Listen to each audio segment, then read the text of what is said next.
ચાલુ વરસાદ છે અને ખેતરમાં કામ કરતા જેને આપણે ગોધરિયા કહેવાય કે જે જય ગૌ માતા, જય ઠાકોરજી, ધનરાજ પ્રાકૃતિક ફાર્મ, નારાયણભાઈ વસરા, ગુજરાત, રાજકોટ ઉપલેટા, આત્મનિર્ભર ગૌ પ્રાકૃતિક કૃષિ ગ્રુપ, રાજકોટ જિલ્લા, ધનરાજ પ્રાકૃતિક ફાર્મ.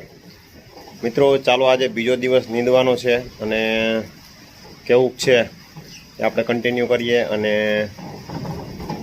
સવારમાં વહેલા થોડાક નોર્મલી છાંટા હતા. જો આજે દિવસમાં ખુલ્લું વાતાવરણ રહીએ કે વાદળછાયું વરસાદવાળું કેવું રહીએ, ચાલો એ બતાવીએ. અને મારા બાજુમાં એક્ઝેક્ટ ખેતરમાં જે ભાગ્યવાળા છે એ કેવી પરિસ્થિતિમાં નીંદે છે અને કેટલો ખરેખર સંઘર્ષ કરે છે. અને આપણે અત્યારે અહીંયા ખેતીથી વિમુખ થતા જઈએ અને એ લોકો એનું પોતાનું વતન છોડી અહીંયા આવે, એના નાના બાળકોને ખેતરમાં એના સાથે રાખી અને કેટલી મહેનત કરે. તો ક્યાંક ને ક્યાંક આપણા પૂર્વજો, આપણા વડીલો, ફોર એક્ઝામ્પલ ત્યાં મારા દાદા જ છે, એ ઘણી વખત વાત કરતા કે વહેલી સવારે ઘરેથી ગાડું લઈને નીકળી જવાતું, સાંજે મોડે લગી ગાડામાં આવતું. ઘણી વખત તો બળદ કાયમને એવાય આવે તો એકાદું ઝોલું ગાડે આવી જતું. આવા કિસ્સા એમ કહેતા, વાત કરતા. તો એ લોકોએ ખૂબ સંઘર્ષ કરેલો છે, ત્યારે આપણે ખૂબ સારી રીતે રહી શકીએ છીએ. તો ખરેખર અત્યારે જે આપને જે સુવિધા અને મળી છે એ પચાવી એ પણ બહુ ઓલી છે.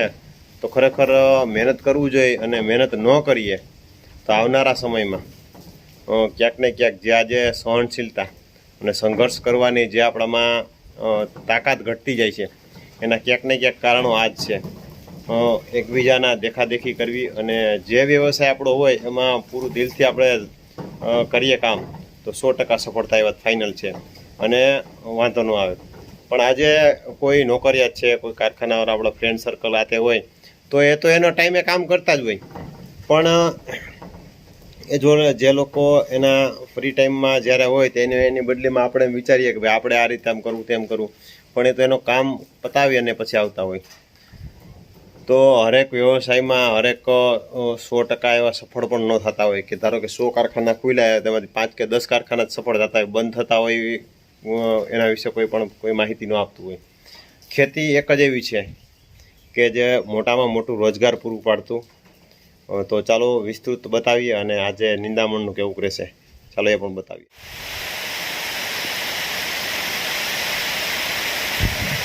મિત્રો, ચાલુ વરસાદ છે અને ખેતરમાં કામ કરતા જેને આપણે ગોધરિયા કહેવાય કે જે કંઈ પણ. મિત્રો, તમે જોઈ શકતા હશો આવા નાના નાના બાળકો સાથે રાખી અને ખેતરમાં કામ કરતા હોય. તો ક્યાંક કહેવાનું આપણું એ છે કે ભલે આપણે માણસો પાસે કરાવતા હોય, ઉપરવાળાનો ડર રાખી અને ન્યાયની દ્રષ્ટિએ એનું જે મહેનતાણું થતું હોય એમાં ક્યાંય કાતર ન મૂકતા. નકર કુદરત પાસે આનાથી પણ મોટી કાતર છે, એનો અવાજ પણ નહીં આવે અને સહન પણ નહીં થાય અને ખબર પણ નહીં હોય કે આપણે ક્યારે શું કર્યું છે. હમણાં થોડી વાર પછી આ વરસાદ રહી જાય ને એટલે પછી એ બાજુ જઈ અને વિડીયો ઉતારવું, આપણે બતાવીએ કે ખરેખર નાનું એવું ભૂલકું છે જ ને ત્યાં. એટલે ખાસ કહેવાનું આપણે એ જ છે કે મજૂર જે હોય, નાના બાળકો જે હોય, આપણાથી જેટલું રાજીપો થાય એટલો રાજીપો.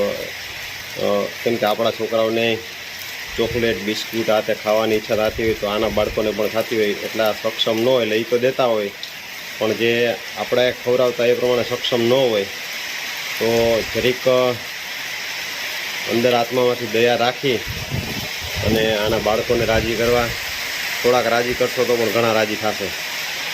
તો હમણાં જે આ વરસાદ તમે જોઈ શકતા હશો, નેવા પડે છે એ વિડીયોમાં અને આમ દેખાય પણ છે, બરાબર.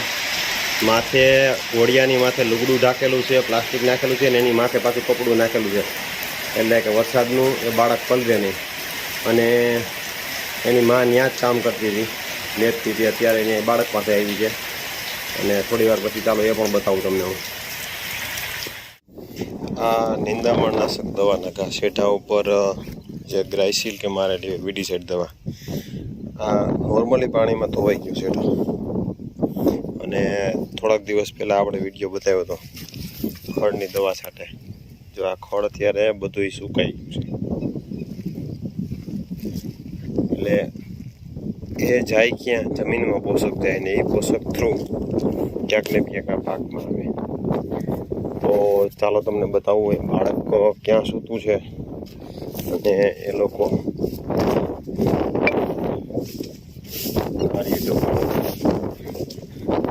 આપણા ફાર્મથી નજીક છે.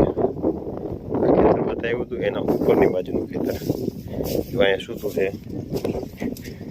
પ્લાસ્ટિકનું લુગડું બાંધેલું છે. આડું વરસાદ ન આવે ત્યારે અને કન્ટિન્યુ રેડા ચાલુ હતા. તો કહેવાનો હેતુ એ છે કે સંઘર્ષ વસ્તુ છે ને કોને કહેવાય ને, આપણે લેટેસ્ટ મજૂર થવા દઈને અમેરિકાને બધાઈ જાય અને આ લોકો એનું વતન છોડી અને અહીંયા આવ્યા છે શેના માટે? કામ કરવા માટે. આ બાળકને અહીંયા સૂતું છે, પ્લાસ્ટિક ઢાંકેલું છે, ઘોડી અહીંયા ઘૂઘરો ટીંગાય છે. કહેવાનો તાત્પર્ય માત્ર ને માત્ર આપણે એટલું છે કે સંઘર્ષ શું છે ને એ આવનારી પેઢીને જો ખરેખર નહીં સમજાવીએ તો છે એમાંથી વેચશે અને છેલ્લે ભેગું નહીં થાય. ત્યારે અત્યારે અનલિમિટેડ કિસ્સા આપણે જોઈએ જ છે અને દિવસે ને દિવસે એનો દર વધવામાં છે આત્મહત્યાનો. થોડુંક પણ સંઘર્ષ નથી કરી શકતા, થોડું કંઈ ડિપ્રેશન સહન નથી કરી શકતા. બીજા નંબરમાં કામ કરવામાં એટલી આળસ છે, કામ પ્રત્યે લગાવ નથી. આવી બધી બાબતો છે. અને હાથી આંકવાનું હતું, આજે રેડો છે એટલે બળદને તો એમના માયને આપણે રાખ્યા છે. હાથી હાલ એમ નથી. ચાલો મજૂર પાસે જઈ ચાલુ છે. અને આપણા ડાળી આપણે મગફળીમાં નહીં દે છે. બધાને એમ થતું હોય કે ખેડૂતને તેમને મફત થાય છે ને બધું, એટલે એમને કોઈ વસ્તુ થતી નથી. અને જે રોજ જે એનું જે મહેનતાણું છે એ દેવું જ પડે. એમાં ચાલે જ નહીં. કામ થાય તો પણ ભલે, ન થાય તો પણ ભલે. પણ માણસો જે બધા આવે છે એમાં નીતિમત્તા પણ ઘણી છે. અને એમ કે વરસાદ થયો જરીક બ્રેક મારી દે, પણ એ એમ વિચારે કે આપણે એટલું રોજ દેતા હોય જે આપણાથી થાય એ કામ ચાલુ રાખવું જોઈએ. અને આજે બીજો દિવસ, આજે બીજા દિવસે બપોરે એક દિવસ આખો અને બીજો દિવસ અડધો. હવે પેલી બાજુ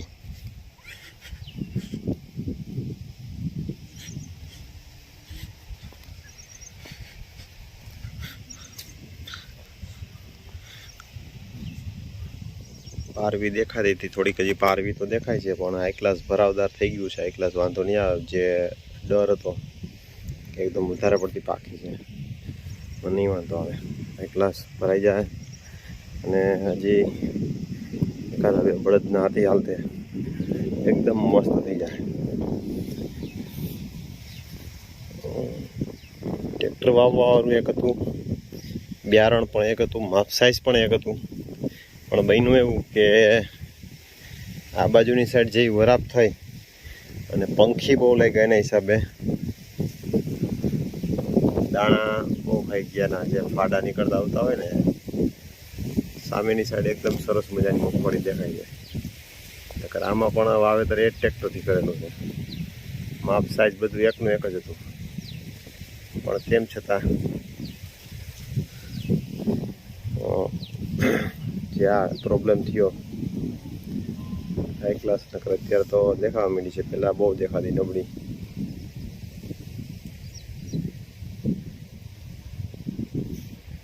ગૌધન આપણું અત્યારે ચાલો ખાય છે.